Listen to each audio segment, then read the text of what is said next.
माननीय मुख्यमंत्री जी से जब भी कोई बात होती है, 3 बात वो बार बार कहते हैं। एक तो जो रैंसम कॉल वगैरह है, तो उसकी वजह से लोगों में काइंड ऑफ की जो भी असुरक्षा का भाव होता है, तो उनको सख्ती से दबाया जाए। जो भी देश विदेश यहाँ हैं, तो उनके खिलाफ जो भी कार्रवाई बनती है वो करी जाए। दूसरा होता है कि जो ड्रग्स का जो है प्रसार प्रचार है, पर्टिकुलरली जो ड्रग ओवरडोज के डेथ्स हैं, उस पर लगाम कसी जाए, उसको किसी तरीके से रोका जाए।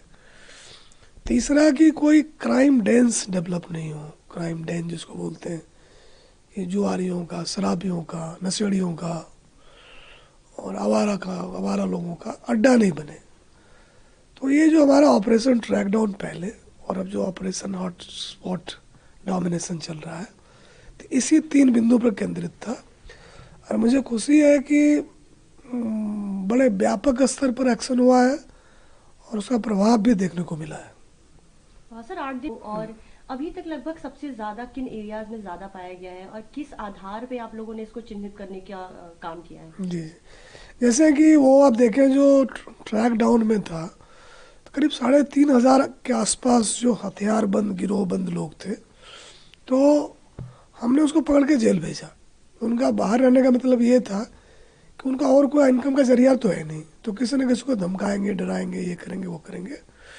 एक तो वो आप देखेंगे कि नेशनल कैपिटल रीजन में और जैसे कि पंचकुला के अराउंड जो एरिया है, तो वहाँ इन लोगों के ऐसे लोग ज़्यादा होते। तो एक तो उनको हमने काफ़ी लोगों को हमने जेल भेजा है। और दूसरा जो देखें कि जो फतेहाबाद और सिरसा और डब्बाली एरिया था, तो इस इलाके में हमने अपने जो नारकोटिक कंट्रोल ब्यूरो के 150 के आसपास आदमी थे वो लगा दिए और 2-3 अफसर बिठा दिए। और हमने कहा पूरे इलाके की कॉम्बिंग करिए, सप्लाई पर काफ़ी जोर हो और जो एडिक्ट है उनके ट्रीटमेंट के लिए उनको एडवाइस करें। तो आपको खुशी होगी जान के कि पिछले 1.5 महीने के आसपास से हम लोग ड्रग ओवरडोज डेथ को बिल्कुल ही कंट्रोल करने में सफल हुए हैं। और जो हॉट स्पॉट डोमिनेशन का 2 पार्ट है। एक तो कि जहाँ भी शराबियों के अड्डे, जुआरियों के अड्डे, नशेड़ियों के अड्डे होने की गुंजाइश है, या जहाँ लड़के इकट्ठे होकर आवारागर्दी करते हैं, तो वहाँ पर लगातार देखें पिछले 8 दिन से करीब 5500 इस तरह की जगहों पर रेड पुलिस ने की है और काफ़ी 500 के आसपास गिरफ्तारियाँ हुई है। तो इस तरीके से हम जो कि वो था ना कि जिसको हम लोग क्राइम हॉट स्पॉट बोलते हैं, तो उसको हम लोग सैनिटाइज करने में हेल्प मिली है। और जो हमारी गाड़ियाँ पुलिस की है, तो हम उन्हीं जगहों पर लगाते हैं समय के हिसाब से जहाँ इस तरह की गुंजाइश होती है, तो उसमें भी हमें काफ़ी कामयाबी मिली है। सर साथ ही बात की थी, बहुत अच्छा मैसेज था कि जिससे भी मिलो उससे जादू की झप्पी दो। सर उस मैसेज के बारे में बताइए, क्योंकि ये बहुत ही अच्छा इनिशिएट भी है लोगों से इंटरेक्ट करने का भी, और एक बहुत ही बहुत एक भावुक एक तरह से मैसेज भी है, उसके बारे में प्लीज बताइए। देखिए कि जो कांस्टेबल होता है ना जी, कांस्टेबल हमारा जो है आप देखें, मतलब लोअर जो कांस्ट फॉर्मेशन पुलिस की है, तो वो बहुत उनके ऊपर वर्कलोड काफ़ी है, वो कम मेहनत बहुत करते हैं और रिस्क बहुत लेते हैं। अब देखो जो कि शूटर्स हैं उनको ये इंटरोगेट करते हैं, इनको हथकड़ी डाल के जेल छोड़ के आते हैं, फिर देखोगे कि अकेले या बस बैठ के अपने घर भी जाते हैं। ये नहीं कहते कि मैं कोई सिक्योरिटी कवर दो, इनको नहीं डर लगता है। तो जो इस तरह के जवान हमारे हैं जो कि अपना जान अड़ाए रखते हैं, तो उनके बारे में थोड़ा अच्छा बोलना तो बनता है, उनका हौसला बढ़ेगा और मेहनत वो करेंगे। जी सर, थैंक यू सर।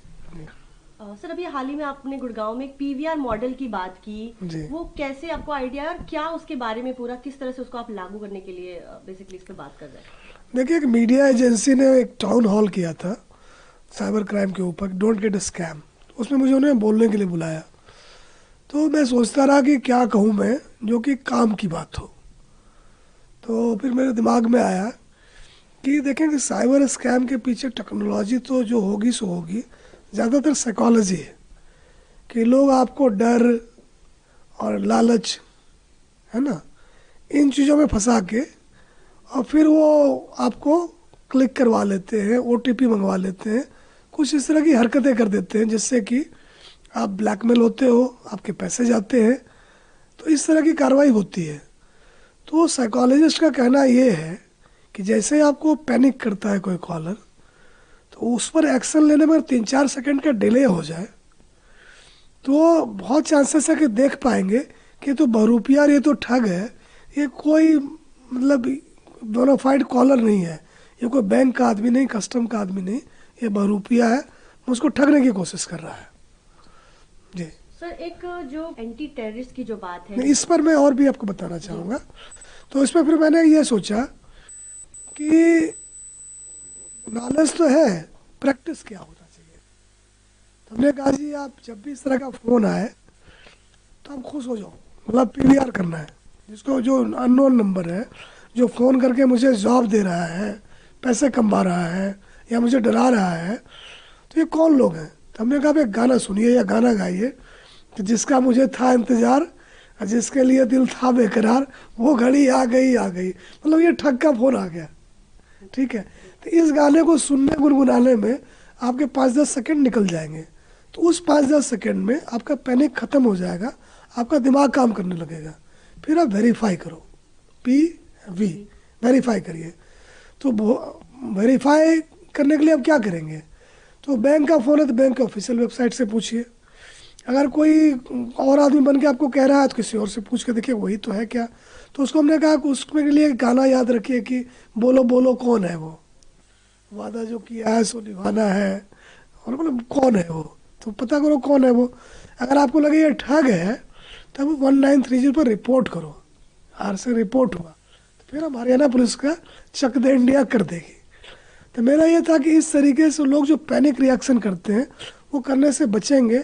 और ज्ञान तो सबको है जी, अभ्यास होना चाहिए। तो आपके माध्यम से मैं कहना चाहूँगा कि जब भी कोई ऐसा फ़ोन आए जिसमें आपको डराने धमकाने ललचाने की कोशिश हो, वो मोस्टली वो साइबर स्कैमर होते हैं, बहुरूपिये होते हैं, ज़्यादा पढ़े लिखे नहीं होते हैं। आप जो डर जाते हो, जो लालच में आ जाते हो, वो उसका फ़ायदा उठाते हैं। तो अगर आप 5-10 सेकंड रुक जाओ तो हो सकता है आपका जो इमोशनल पार्ट ख़त्म हो जाए, रीजनिंग वाला पार्ट आ जाए, आप इन बहुरूपियों को देख पाओ।